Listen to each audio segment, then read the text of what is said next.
Hi, welcome to SKNR Max classes. Today I will discuss about compound interest. Compound interest గురించి మనం ఈరోజు discuss చేసుకుందాం. మనం simple interest గురించి డిస్కస్ చేసుకున్నాం కదా. ఈరోజు కాంపౌండ్ ఇంట్రెస్ట్ గురించి డిస్కస్ చేసుకుందాం. ఫార్ములా చూడండి. Firstly if interested is compounded annually amount equal to P into 1 plus R by 100 power n and compound interest equal to amount గురించి డిస్కస్ చేసుకున్నాం. ఇప్పుడు కాంపౌండ్ ఇంట్రెస్ట్ గురించి డిస్కస్ చేసుకుందాం. P into 1 plus R by 100 power n minus 1. అదే మనం annually compounded యాన్యువల్లీలో P of 1 plus R by 100 power n అనుకున్నాం కదా. ఇప్పుడు హాఫ్ ఇయర్లీలో చూడండి amount equal to P of 1 plus half R by 100 power 2n అని అంటాం. అదే క్వార్టర్లీలో అయితే మనం amount equal to P into 1 plus 1 by 4R by 100 power 4n అని అంటాం. ఇది ఎందుకు అంటాం అని అంటే మనం ఒక క్వశ్చన్ కనుక్కోవడానికి అమౌంట్స్ యాన్యువల్లీ ప్రకారంగా, హాఫ్ ఇయర్లీ ప్రకారంగా, క్వార్టర్లీ ప్రకారంగా డివైడ్ చేసుకుంటే కాంపౌండ్ ఇంట్రెస్ట్ అనేది ఈజీగా ఉంటుంది. కాంపౌండ్ ఇంట్రెస్ట్ ఫార్ములా యూజ్ చేసుకుంటే ఇంకా ఈజీగా ఉంటుంది.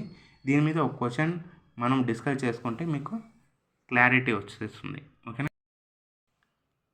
క్వశ్చన్ చూడండి. The compound interest on RS అంటే ₹2000 for 3 years at a 10% per annum amount to here P equal to 2000, R equal to 10% and N equal to 3 years. Principal, rate of interest and time మొత్తం కనుక్కున్నాం. ఇప్పుడు CI అంటే formula వేసుకున్నాం, compound interest formula వేసుకున్నాం. P అంటే 2000 into 1 plus 10/100 power cube minus 2000 వేసుకున్నాం కదా. ఇక్కడ 2000 100 into 100 plus 10 110/100 whole cube minus 2000.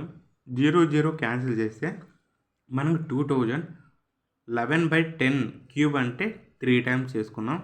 11/10 into 11/10 into 11/10 minus 2000. ఇలా ఎగ్జిక్యూట్ చేస్తే 2662 మైనస్ 2000 వస్తుంది. ఇది మొత్తం ఎగ్జిక్యూట్ చేస్తే 2662 మైనస్ 2000 వస్తుంది. మనకు 2000లో 2662 ఎగ్జిక్యూట్ చేస్తే ₹662 వస్తుంది. ఇలాంటి మరిన్ని వీడియోస్ కావాలంటే please do subscribe SKNR maths classes for more videos. Thank you.